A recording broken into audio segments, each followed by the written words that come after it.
Welcome to the MotUS Edge, where we celebrate business, primarily youth sports facility management, leadership, and motivation. Co-hosted by Stacy Rowe, Cole Stott, Kevin Brubaker, and Casey Jones. We are here to fill your cup with knowledge, laughter, affirmations, and comfort knowing that you're not alone. You can and will succeed with the MotUS Edge. Hello and welcome to another episode of the MotUS Edge, where we talk about leadership, motivation, and all things cheerleading and dance business.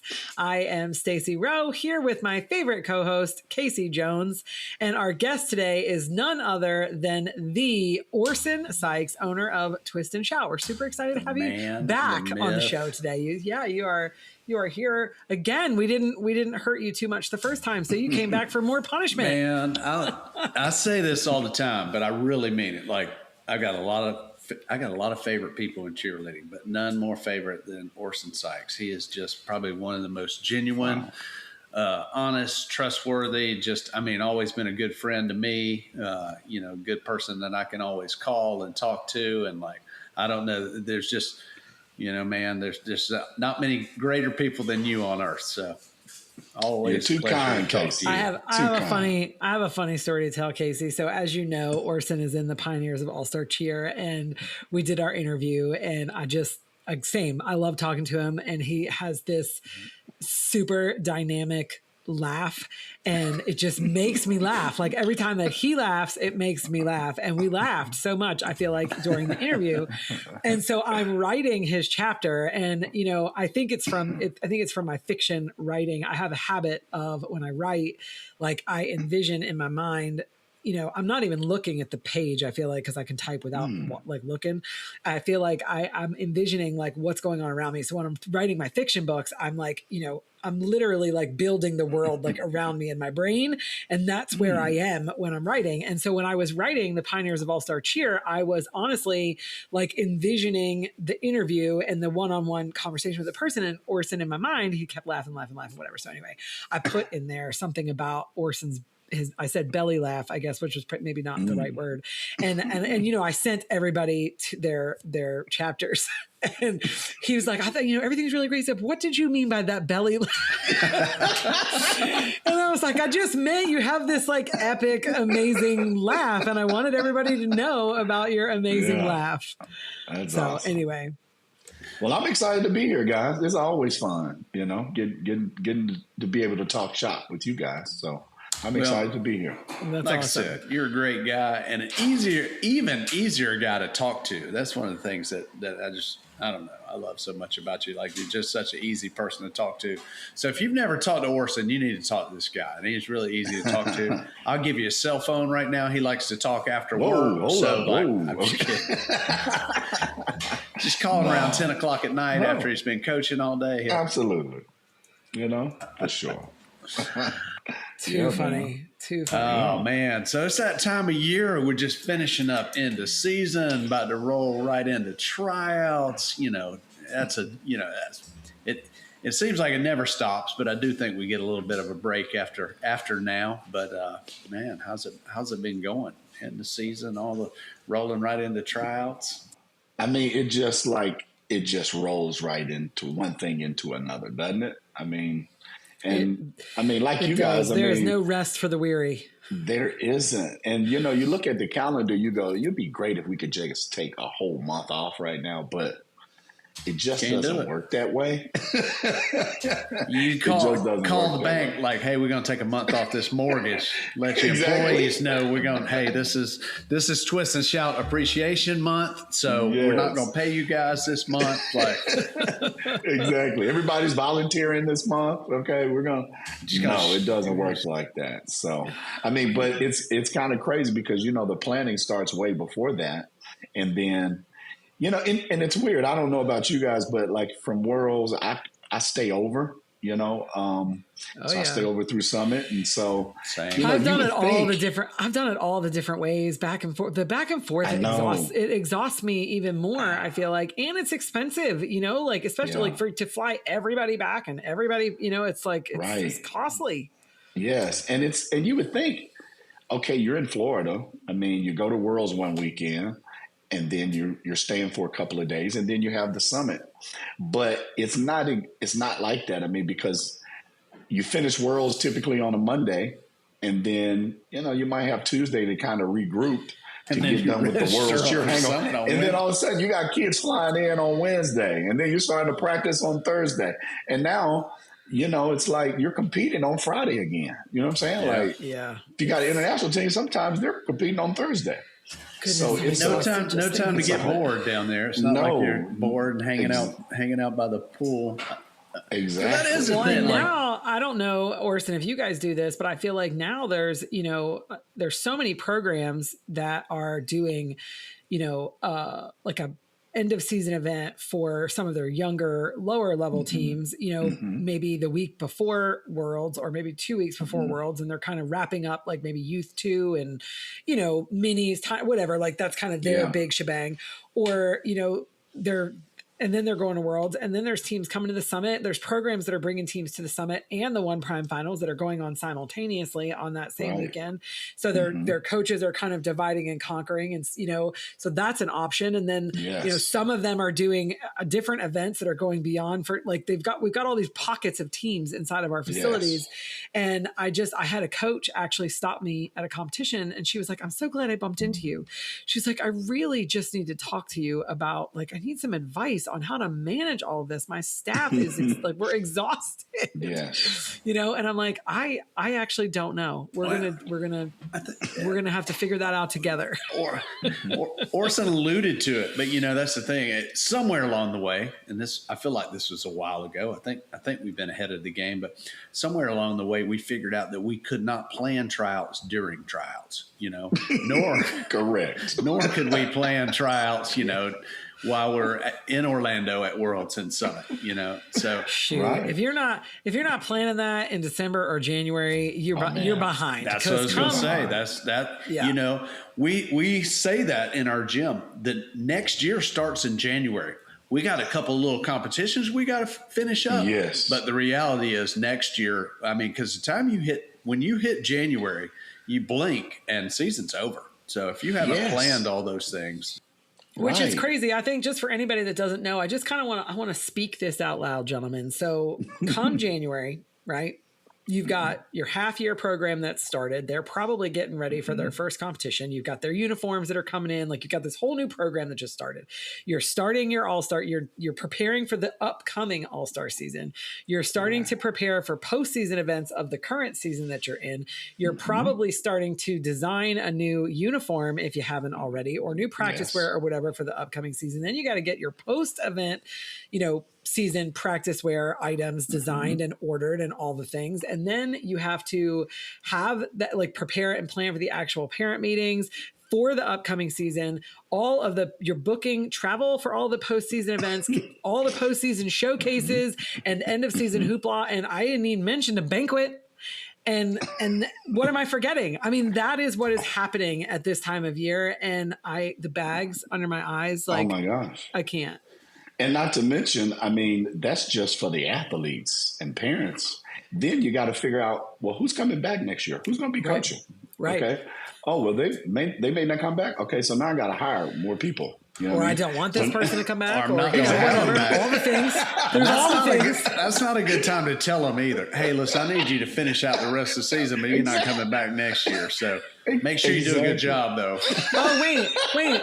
Totally, I forgot to mention that you also need to be booking your choreographers, because you can't wait and do that in June. Absolutely. Any of your camps, you got to plan your whole summer calendar. You got to get all that stuff done. And honestly, you got to book your music producers, because Lord Jesus, that they won't have a time slot for you either. That's right. Staff training. Right. When's that going to be? And then you have to actually plan for it and prepare for it. And choreography camp. Who's exhausted tell us how you do all of that right now?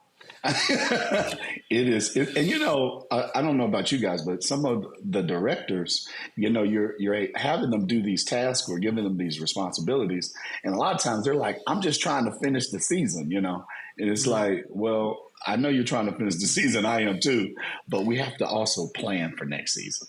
You know what I mean? Because it'll be here before you know it. Because you just mentioned, I mean, you're starting to do those things in January. but May has gotten here already, and it's, May, the season. Yeah. It's over. When March hits, May's 2 minutes away. Exactly. That's how I feel every year. Really. Yes. I tell our athletes, I tell the staff, after spring break, it's going to fly by. Yep. Yeah. Literally, you blink your eyes and it's done. Over. We tell that to the kids. We tell that right, listen, you're going to take break over Christmas and you're going to come back. And next thing you know, you're going to be at Worlds or something or whatever end of season event you're going to. Right. I have to say thank you to Jesus for Easter, because it is the only, only, for many reasons, obviously, but from a cheerleader's perspective, for the 3-day break in the middle of all the chaos. Because I think it forces us all to just okay, we're going to take these 3 days and just be with our family and chill and then go back to the chaos. Because I don't know that we would survive. I know. It's crazy. It really is. I look forward to, my thought process is, if I can get past May and tryouts and get to June, there is life on the other side. Okay. Because June starts team practices. And for us, we don't do any practices on the weekends in the summer. So that means I have all of my weekends back. Oh, it's beautiful.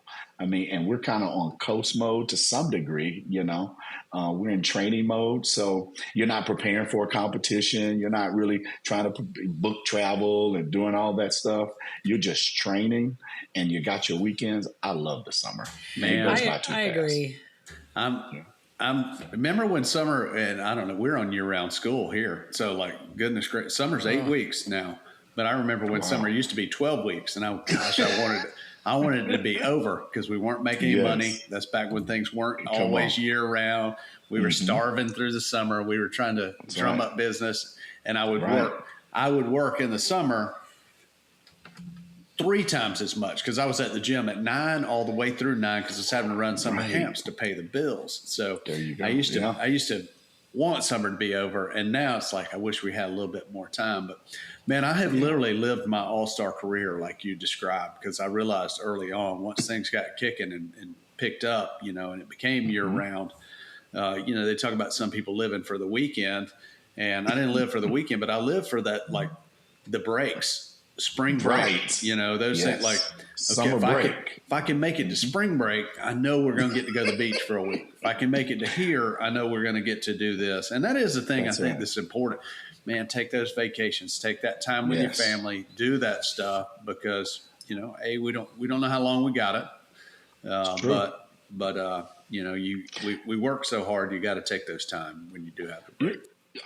You're right, Casey. I was telling one of the kids not long ago, one of the staff is like, man, we used to work through the spring break. We used to not take any summer break or anything. And it was, I remember young in the business. I don't know about you, Casey, but, 6-7 years in, kind of feeling like I was burning out, because, think about it back then. You were teaching every class, most of the teams, also doing the payroll, doing everything, My family would go on vacation and I wouldn't go. Now, some of that was a little bit of selfishness of we didn't have the money. We didn't have 2 nickels to rub together. So they were all going to go cramming somewhere 5 miles from the beach away from there. I'm like, I just stay home and work. But that's the thing. Same thing. I was 6 or 7 years in and I'm like, whoa, I used to brag about, hey, I've gone 9 months and 3 days without having a day off, and I was bragging about those things. But I was close to burnout. And like I said, I was really neglecting my family and putting the business and all that first. And, that it paid off, but what if it didn't? We don't ever get that time back. That's very true. And I think the older you get, you realize you value that time, I was telling my son this morning, I said, son, this is your last summer of summer ball, and it's he had some stuff coming up, and I told him this summer, I'm going to be at everything this summer. I'm gonna be at everything this year. I'm gonna make sure to try to be at everything. For what we do, it's difficult because we work evening hours a lot of times. You know what I mean? And so, but you're right. And too, Casey, I think I found as I've gotten older, even the athletes and their parents, I think about they value the breaks that we take as well. And it's good to have breaks because if you don't, just like us early on in the business, we got burned out. The kids get burned out too. It's funny you said that. We had to start setting, we call it a hard break or a dead week. And we stole that from Georgia High School because Georgia High School have a dead week. And they say it's against the law to you can't do anything over this week, athletic wise, because that was the thing of realizing that the parents do need a break. I'd say post-COVID, I mean, we've struggled with attendance. We've had to reel that back in because people, they realize, oh, wait, there is life outside of sport. So we've had to reel some of that back in. But it is also important to take those hard breaks and to really explain that to our coaches and their staff because they're competitive, so they don't want to give up a week of practice. But, we had to put some things in place because it would even be we're not having practice this week and it's not mandatory. However, I'm going to be here on these days and I'm probably going to rework this routine a little bit. So you might better be around, so the non-mandatory thing, the insinuation became that it was. And then we just realized, guys, we can't do that. We got to give these people Everybody a break. needs a break. So that's right. One of those things. So that's one of those planning things. Stacy, you were talking about all the things you do in January. But in January, we release our dates for the next season so that people can plan your cruise. Exactly. We're closed the week of Thanksgiving. If you want to go on a cruise, go, and it's not going to affect you. Here's the dates. Right. We call it an info letter, and we send out kind of all the things they can expect for the next season. And then that way, anybody too that's coming to the gym and is interested, it's well, here's what we know so far. So if you think you might want to, be a part of our program, here's all the dates you're going to need to have on your calendar and all the things you're going to need to know. Casey, I got from you years ago, I don't know if you remember this, but we were talking and you were telling me that on some of your breaks, let's say your Christmas break, you basically send out a message to the kids and the staff that this is a break. So I don't want to hear chatter on the group me and the band of talking cheerleading. You know what I'm saying? And I remember us having that discussion, and I took that from you because sometimes you're right, and thankfully we do have competitive coaches, competitive staff, but it's hard sometimes to detach when your group me's going off talking about, hey, how many people we need in jumps? Hey, do you like this stunt? I upgraded this. Hey, can you? You're like, hey man, I'm trying to spend time with my family. Or you're laying on the beach and the staff's fighting in the group meet. Exactly. Right. That's when you dig a hole and you bury your phone in the sand and you're like, you know what? Just forget it. Right. Because there's no. Exactly. So we had a director one time. It's funny because we still joke on the guy a little bit, and I love him. But man, he had a motor, and that guy could work. He liked to work, 22 hours a day. And I'd be like, dude, do not put anything in that group me at 3 a.m. because literally I would hear my phone buzzing at 3 a.m. because somebody would hear it and respond to it and feel like they needed to respond to it. And that's where that came from, Orson, of we're going to put some guardrails on this. So I learned something. My daughter actually taught me something recently, and I have been using the mess out of it like crazy, is the send later feature on your text messaging. Yes. So I think it's probably been a month and a half or 2 months ago, because I'm the kind of person that if I have a thought and I want to send it to the group, I a lot of times I don't even think about what time it is. I just send it. You know what I mean? Mm-hmm. And now I'm I can schedule that. If I have this thought in my brain at 10:30 or 12:30 at night, I can send that for 10:30 the next morning when it's appropriate. And I have been using that thing absolute crazy. I'm it's the greatest invention on the iPhone that I know I've always said, since unfortunately Steve Jobs passed away, the iPhone Apple's done nothing new. They just keep, we're on version 429 this of the phone. Is true. But the send later feature, is a big old win, check mark, like Yes. high five. That was amazing. It's a game changer. I have used if that you a don't couple know what it times as is, well. you need to find out because it's epic. Yes. Yeah. Send later is a game changer. And you need to for sure. teach all of your staff about it too, so that they can send later as well. Exactly. Yes. Now, and learn how to GroupMe- silence your notifications. Right. Well, I mean, mine are silenced too, but then I look at my phone and I'm like, you have 749 text messages in the last 3 hours since you've looked at your phone. Well, it's hard, and especially you guys know we all have kids. You know, that's the thing. You don't want, when you have kids, you don't ever want to turn your phone off. You know, because one of them may need you. And I know that there's features on the iPhone like you can set as your favorites and you know, do all that stuff. But that was the thing. It took me a long time. I have now made, you know, you talk about making time for yourself. We are in a business that's kind of second shift, and with that, I'm not a morning person. You know, I never have been. So I like to sleep in a little bit. That's why you're a gym owner. Okay? Right. That's why you're a gym owner. I jokingly tell people, like, I created this life so that I didn't have to have an alarm clock, you know, because that is a thing. I don't like waking up with an alarm clock either. It like totally makes my day bad. I do not. I very rarely set an alarm, and I just want to wake up when I wake up. And luckily, as I've aged, that is, you know, and when I was 18, that was 1 o'clock in the afternoon. So it's not that bad anymore. But, you know, there's times my mother would be coming in my room with the vacuum, beating on my bed with the vacuum if I was still in bed at 10 a.m. on a Saturday. I still make it to sometimes I can make it to 9 o'clock, you know, before I wake up. But I do that because I've turned my phone off. But I'm telling you, guys, if you need somebody to come help you move at like 1 a.m, I'm your guy. Like I'm pumped up and ready to go. Because everybody's moving at 1 a.m. Right. Casey. But if you want 7 a.m. help moving, here's the number of the call moving Orson. I'm fairly an early riser. I mean, in the mornings, that's the quietest time of the day for me. It's like, that's the quietest time. And I personally like the mornings personally. But I'm not really a night owl. I mean, I'll probably go to bed at midnight, maybe, you know, 11:30, midnight.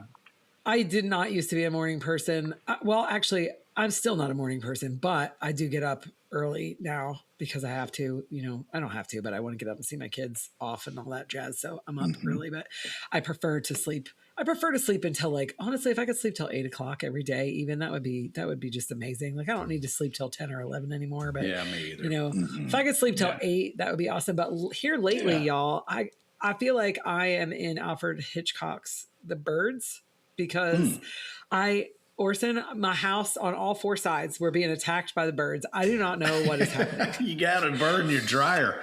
I did. The dryer vent. And Casey, they're still there. Like, I don't understand. So our dryer vent is up high. We have to get my neighbor with like his big, tall extension ladder to help like clean out the vent because it's up so high. Well, I was home one day actually getting ready to record a podcast with Casey, and I hear this noise upstairs, and I'm like, oh my God, there's somebody in my house. What am I going to do? There's somebody in my house. I thought I was going to listen to Stacy get murdered or maybe murder somebody. So I go, because a skillet's going to really like harm someone. So I go get like a skillet from the dogs. And the dogs. And I'm walking up the stairs, like trying to see. Anyway, long and the short of it is, I can tell it's coming from either the washer or the dryer, obviously. And I'm like, the dryer made more sense once I thought about it. And we discovered it was birds coming into the vent. And so we had somebody, I didn't know at the time that that's what it was. I had animal, like, what do you call it? Pest control come out and help me. Chris wasn't home. And I was like, I am not figuring this problem out by myself, because what if it's not a bird? You know what I mean? Like, well, I don't know what it is, but I don't want to know what it is. So anyway, so we figure out it's a bird. I change the like thing on the outside. I had my neighbor come over and help me because, again, Chris was out of town, and so that whatever was getting in couldn't get in anymore. Well, somehow it has figured out a way to get its way in, and now its brother, I guess, is constantly knocking on our back door. So every morning I hear thump, thump, thunk on the back door glass. We have covered this door with all the tape and we've done all the things. Chris built like a legit scarecrow out of a jacket and a hat and put it in front of the door.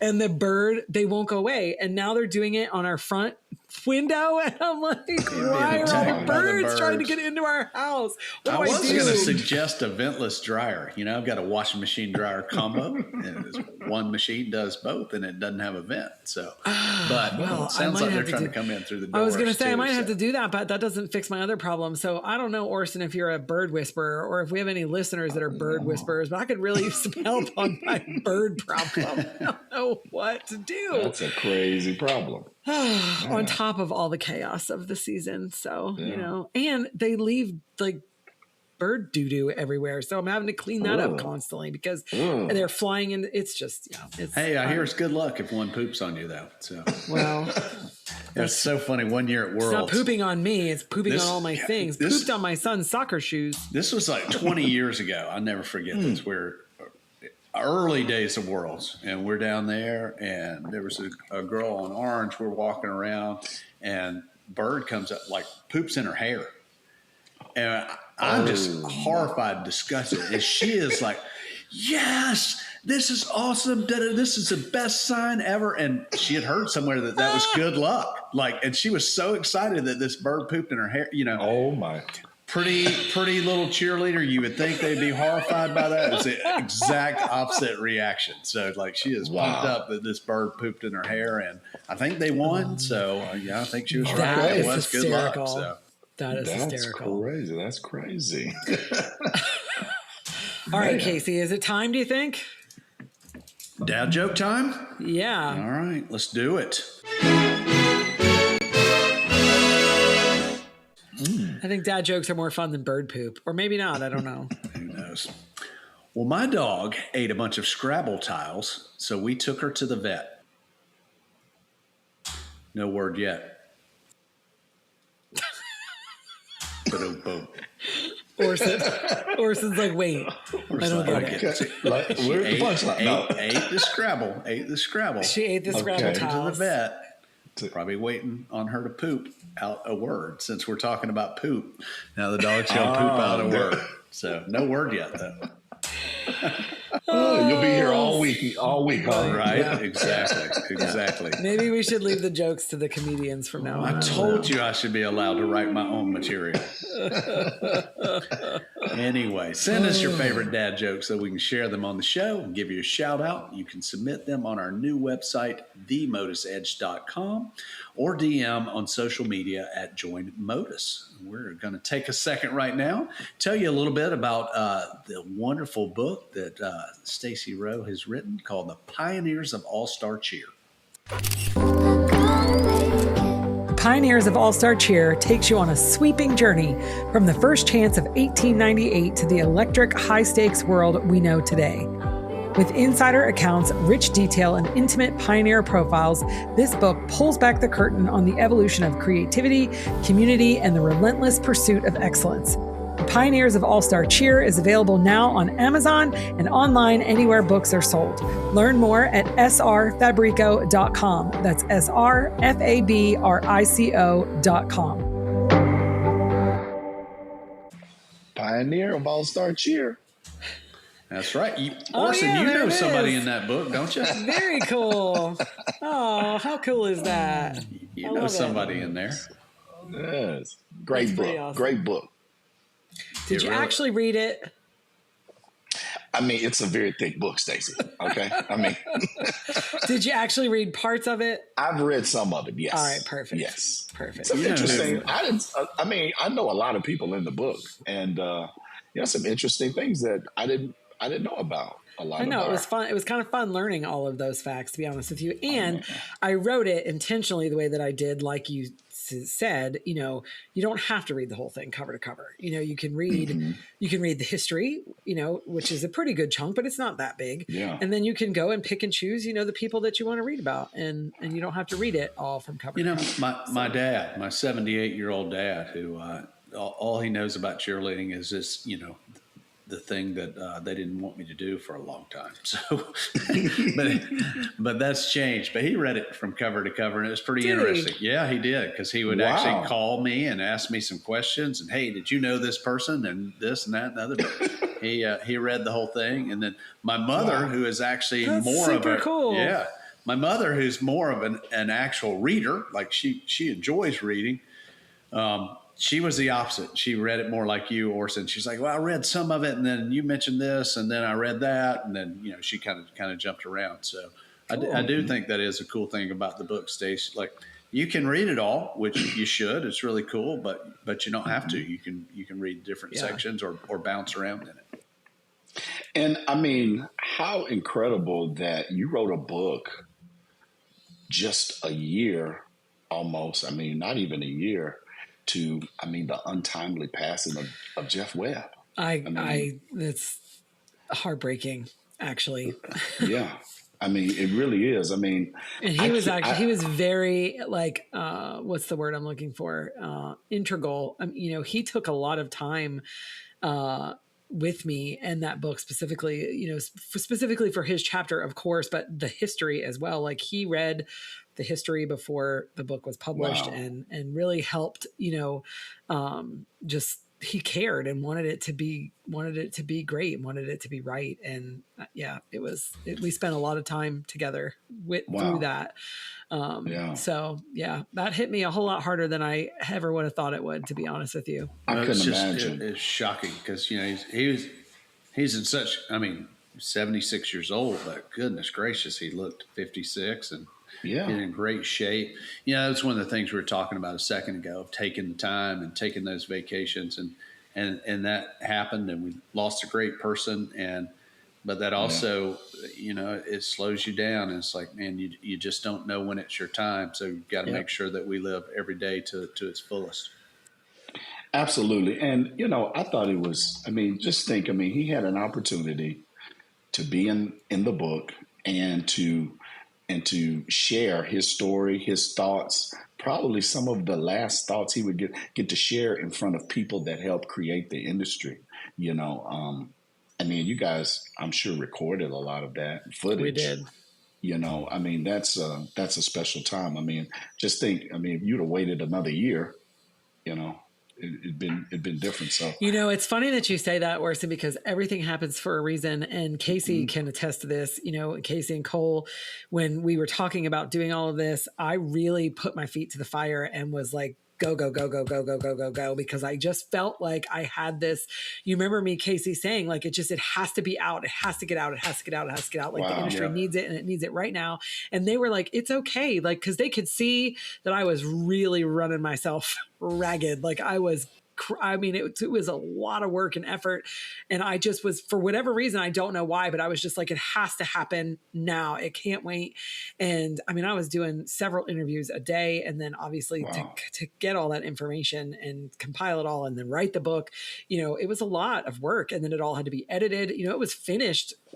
The editing started, I'll have to go back and look, but I think I sent the book to my first editor in February, and I wasn't even done. So I was like, we don't typically operate that way. Like, the editor doesn't usually take a book until it's finished, but I was like, I have this much done.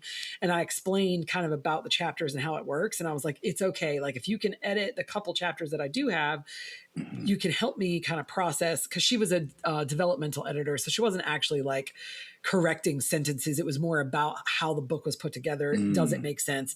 So I was like, if it flows and you get what I'm doing, then I think it's okay that we skip these back chapters. Then I ended up sending it to her once it all got finished. Anyway, the point is, I don't know why I had this, like, I just felt like it had to be when it was, period. Like, that was it. Wow. And it's funny now, because I'm like, wow, I wonder if, I wonder if that's why, and he was able to come and he was able to speak, because initially he wasn't sure if he was going to be able to come, and, all of those things. Trust me, all of that has crossed my mind. I get emotional thinking about it. It's just, it's crazy. Yeah. But man, what a great experience at the book launch, and Jeff being able to be there and absolutely share some words. And that really was just such a special night of all, like, just such great people. It was an honor to be in that room with so many great people, And I know not everybody was there, not everybody could make it, but it was just a great group, and I don't know that there will ever be a time that we get that group together again. So I'm actually gonna have, just because we're having this conversation, which was not the intention, but this is what happens. Sometimes the podcast just goes wherever it's going to go. Absolutely. But we do have a recording, Orson, on YouTube of like all of the different red carpet interviews, and then it goes into all of the different speeches. It's about 2 hours, and it's produced like kind of like a show. So I'm going to include that link to that video in case anybody wants to watch it, to this show. Like I'll include it so that people listening to the show can find it if they want to watch it. But yeah, he did a red carpet interview, and so that's in there. And then obviously his speech that he gave, which I thought was awesome. That whole year, and like through the connections with Stacy doing the book and some different things we were doing, I got to spend more time with Jeff that year than I ever had before. Before that, he was, the guy that started it all, and I'd see him at the events, and he was always so kind and came up and shook my hand and spoke to me. But actually getting to interact with him on a different level. And like I said, he was always like, no matter how big he got, this guy, he did well. He made a lot of money and he could have separated himself, but he didn't. But like I said, that last year I got to spend some time with him. And I think the cool thing was, and I'd heard this before, he always put emphasis on taking care of the athletes, and you do this. You put them first, you take care of that. All the other things will take care of itself. Don't give me the man wanted to make money and wanted to turn a profit and he wanted to build a business and all those things. But he understood, and as Stacy said a second ago, he cared about the athletes. He cared about the sport. And like I said, I got to meet with him several times over the last couple of years, and that was just, it was evident. Yeah. I'd heard that from people that had worked for him. But, it was pretty cool. Yeah. Same here. He was always very cordial in our interactions. And honestly, probably earlier that summer, I got a chance to kind of spend a little time with him. Seemed like, man, he was really at a point in life where he was just enjoying life. He was just he was at a point where, he had done a lot, and he was just really enjoying life. And, despite what some may, have felt about him or what have you, you cannot deny, because of his vision, he opened doors for a lot of gym owners, a lot of coaches in this industry. That's right. Our lives don't look like they do today. We don't have the success that we do with our gyms without him, without his vision, Without question. Yeah. All right. Well, rapid fire, right? I think it's time for some rapid fire questions. Or not so rapid. Sometimes they don't turn into rapid. Which will be a lot more fun than this very somber conversation that we're having. But important conversation. Absolutely. 100%. Okay.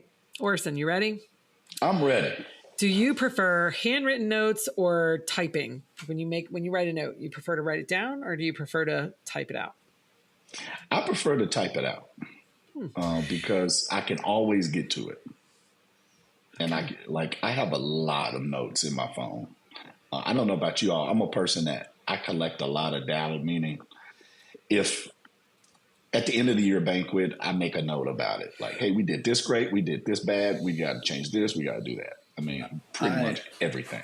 I have those in my head, and then the next year I'm like, what was that we were thinking about? So I have learned to surround myself with people that are far better with the organization than me. So it's funny, Orson, because when you started answering your question, I was like, oh man, I'm a paper person. But actually, when you started talking, I'm like, you know what? I do, like, my day-to-day notes are on paper. But things like that with the banquet, and I do the same thing. I reflect and I immediately write down, and I'll keep that in my phone, or I'll email it to myself to store it in a place on my computer. So I guess I kind of do both. Yeah. I have a file in my phone called Gym Stuff. I like it. And it holds everything, right? It holds everything. I love it. Okay. Do you like to use a traditional planner, paper calendar, or do you do all of that digital as well? All of it digital. Digital. Yeah. I like If it. it ain't on my phone, it ain't happening. It doesn't exist, right? That's so. Hey, I can work from the house. I can work at Starbucks. I can work right. You know what I mean? Everywhere. Yeah, I love it. Window or aisle seat? Ooh. You know, I probably prefer the aisle. I don't like to feel cramped. Now, if I get an exit row, yeah, I like the window. but the aisle. However, man, some airlines, I mean, some stewardesses and like they bump you as they're walking, and that does kind of aggravate me. But I like to be able to get up and get out at my leisure. I am window because something about an airplane puts me. I am usually asleep before the thing takes off, and I lay my head on the window. Like I'm not looking out the window, but I lay it's far better for me because I'm gonna fall asleep. So I'd rather lay my head on the window than lay my head on the shoulder of the stranger beside me. So I get it. I'm with that for sure. It's something about an airplane that just calms you and just makes you fall asleep. Oh man, I can sleep so well on a plane as long as it's not like 10 hours flying to Italy or something like that. So. Right. Casey, do you tend to take early flights or like later flights? What do you? So I have gotten to the point, like I don't like to rush going anywhere. So I would actually rather take a kind of a mid-morning, 10:30 flight. Because I do not want to have to be at the airport at 3 a.m. or anything like that, And in Atlanta, the airport's so busy, like you have to be there 2 hours early. So to me, I would rather go and get there a day early and not be in a rush for anything I'm doing. So, man, the person that books all of our travel, I mean, she books super early flights. I mean, I think her thought is, don't you want to get to the city and enjoy the city? And I'm like, no, I want to sleep in. Correct. You know what I mean? Like, I do not like an early flight please either. Give me a mid-morning flight. Yeah, please, a mid-morning flight. Agree. All right, dogs or cats? Dogs. Absolutely. My son just brought home a kitten. He just brought home a kitten. And I'm not a cat person. Now, granted, I love big cats. I mean, like lions and tigers, not of my own, but Orson, we need to talk. You got to get rid of that cat. Cat got to go. It's so fun. I'm allergic to cats, so of course we got one. Okay. We had this I don't cat. think I knew that. Yeah, and we had one literally for 15 years. It was Emily's cat. Lived in Emily's room. Emily went to college. It took like 2 years for the cat to come upstairs.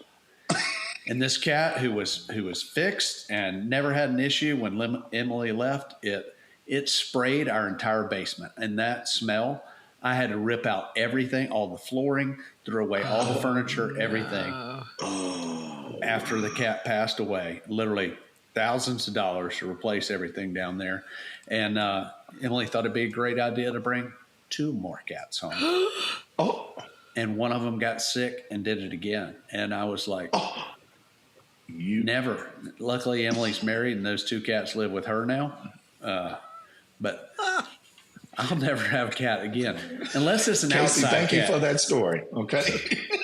Orson. Thank you for confirming how much I don't like cats. A very nice brand new couch in the media room. And I was like, I'm going to strip this down. I'm going to clean this thing off. And literally, I had to pay somebody to come haul that thing off because, you cannot get that cat smell out. Oh, my gosh. Can't do it. Oh, my gosh. All right. Well, this is one of our favorite questions to ask, Orson. So if you could have dinner with any historical figure, who would it be and why? Ooh, any historical figure. Mm-hmm. I mean, aside from Jesus himself, okay? A couple people have said that. Yeah. Yeah. Probably Dr. Martin Luther King. Oh, wow. That's great. That's a good one. I love that. I think that would be a good conversation. I would love to get to know what Dr. King was thinking during that time and, more details about, that whole movement and different things like that. I think that would be a great conversation. I agree. I love that. All right, Orson, looks like we've got a question from a listener. Hi, this is Mark from Tennessee. At the end of the season, when everything feels like it's happening at once, evaluations, finances, staff, planning, how do you decide what actually needs your attention now versus what can wait? I mean, I typically try to put out the fire closest to the building, you know? I like that. I like that analogy a lot, for sure. I mean, you kind of look it over and you try to put out the fire closest to the building. I mean, a lot of times is based on how well you pre-planned for tryouts, for end of the season, for, the things you have to do after tryouts. The better you plan, the less fires you probably have to put out. I agree. I also think there's a certain, I'll call it business maturity, because things that 20 years ago that were a huge deal, and oh my goodness, this is going to shut us down. We're not going to have a season next year. Now those things happen. I'm like, oh, that's no big deal, Exactly. Because you've been there, done that. Yeah, yep. For sure. Yeah. I love that. I like to put out the fire closest to the building. It's good. I think, yeah. Orson and his wisdom and his belly laughs. All right, I got a community win. One MotUS Edge episode talked about not trying to be everything to everyone, and that hit home. We've been chasing what other gyms were doing instead of owning who we are. We took a step back and defined what makes our program unique and started communicating that clearly to our families and the community. The shift has been great to see. The right athletes found us, retention has improved, and our culture feels stronger because it actually is ours. And that is from a program director and a MotUS Edge listener. And that hits home. That's something that I've preached from the very beginning. You got to be you. If you're trying to be somebody else, you are never going to out Top Gun. You're never going to out twist and shout. So, but what you can do is your best. So, correct. And we talk about that a lot, actually. So it's pretty cool that this listener hears that and applied it and is doing well because of it. That's exciting to know. Yep. Absolutely. For sure. Yeah. And when you watch, successful programs, you see that, I watch Stingrays, I watch your program, Casey, and it's like they do what they do their way, Yeah. And that's always been them. And there's other programs that goes with that as well. You know what I mean? And that's a part of what you do. And that's awesome that owner found that early, sounds like. Yeah, absolutely. Director. It's kind of like clothes, bell bottoms come in and out of style. And that happens in cheerleading. Things come in and out of style and things go your way for a while and that's real popular. And then they may go kind of away from it. And that doesn't mean that you shouldn't adjust to the times. You got to stay with the times, but you can't do a 180. And you see people chasing that. And like I said, oh, wow, this team did this theme. So, and they won. So I need to do this theme and win. You're not going to do it as well. Like, I'm not saying don't do a thing, but it's got to be your own thing. So, correct. Yeah, I agree. Yeah. Anyway, it looks like we got our business expo coming up this fall. We want to make sure everybody, all of our program direction, man, that's probably one of my favorite things. We just come together as business owners, as directors, and have this wonderful business conference. And honestly, it's been one of those things that we've all been to a lot of different conferences, and they're all great. But this is one where we don't have to focus on having to decide between whether I'm going to go to the basket toss class or whether I'm going to go to the class over here to learn about insurance.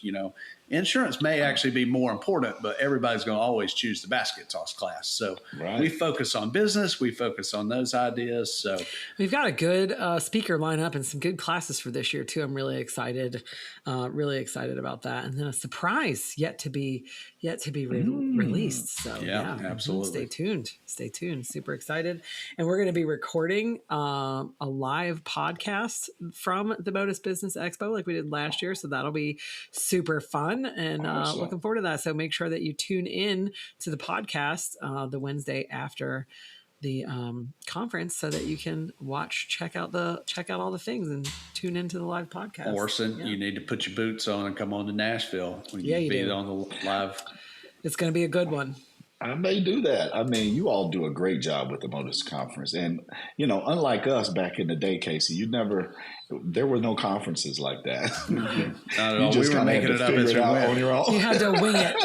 Because what would we have talked about? This is what we think business should look like. We haven't actually ever done it, but this is what we think. So exactly. Yeah. I say that all. I don't. Cole says it all the time. Like, even having been in the gym business, Cole grew up in the gym business, but even having been in it as long as he has, he would choose to do these things right now because there's just so much knowledge, and so many people, and we're all living this together. And that's the cool thing. I think that cheerleading and the cheerleading business has evolved. When we were first starting, it was like, I got my secrets. I don't want to share this with you. People are going to figure it out. And now I think we're at a point of like, hey, we want this if we all grow, then it's going to be better for all of us. So, everybody's willing to kind of open up and share. And that's the thing. Like, I hope I've always been this way, but I want to see your business succeed, and I hope you want to see my business succeed, because then if we're all succeeding, then we're in a thriving industry. Well, and correct, and equally as important, if we're all succeeding, then it's growing, and then we get to offer this great sport to more athletes. So, correct, yeah, exactly. Do you guys know what business I grew up in? I do. I know. Do you? Do you remember? I do remember. What is it? Metal fabrication. Yeah, sheet metal. Sheet metal fabrication. Really? Sheet metal fabrication. Yes, my dad was a sheet metal fabricator. Mm-hmm. Do you remember what family business I grew up in? Shockingly, I do. don't. Do you? See, now I feel like a bad. Now I feel like a bad Your friend. father owned the gas station, didn't he? Yep. My grandfather and my father in the gas station business. And it was true. We called it a service station because it was old school. Station. They did all the things. Check the air in your tires, clean the windshield, and the good old fashioned ones. Yeah. I remember when convenience stores were kind of coming online, and here is a business principle, because my grandfather was not willing to switch over to that. He was like, self-serve. It didn't happen back in the day. And when things went to like convenience stores and self-serve, my grandfather was vehemently opposed to that. And honestly, that was kind of the beginning of the end of the business. And once again, he was older, so it was fine, but he wasn't willing to go to the new way. To progress with which it's still illegal to pump your own gas in New Jersey, by the way. They still have gas attendants. I mean, well, I shouldn't say that because I haven't been there in a minute, but I believe it's still illegal to pump your own gas in New Jersey. Same in Costa Rica. I was just there. And pumped gas there. So, y'all, I was in college and I had gone from New Jersey to North Carolina, where you do pump your own gas. And basically I had gotten in the habit of, I would go to the gas station, I would pump my gas, put the gas back on the thing, go in the convenience store, do what I needed to do, come back in the car and drive away. Well, I was in New Jersey. I, pull in whatever, the guy's pumping my gas. I go into the convenience store, doing my normal thing. I grab my snacks, my water, whatever, come out, turn the car on, drive away. Gas pump is still in the car.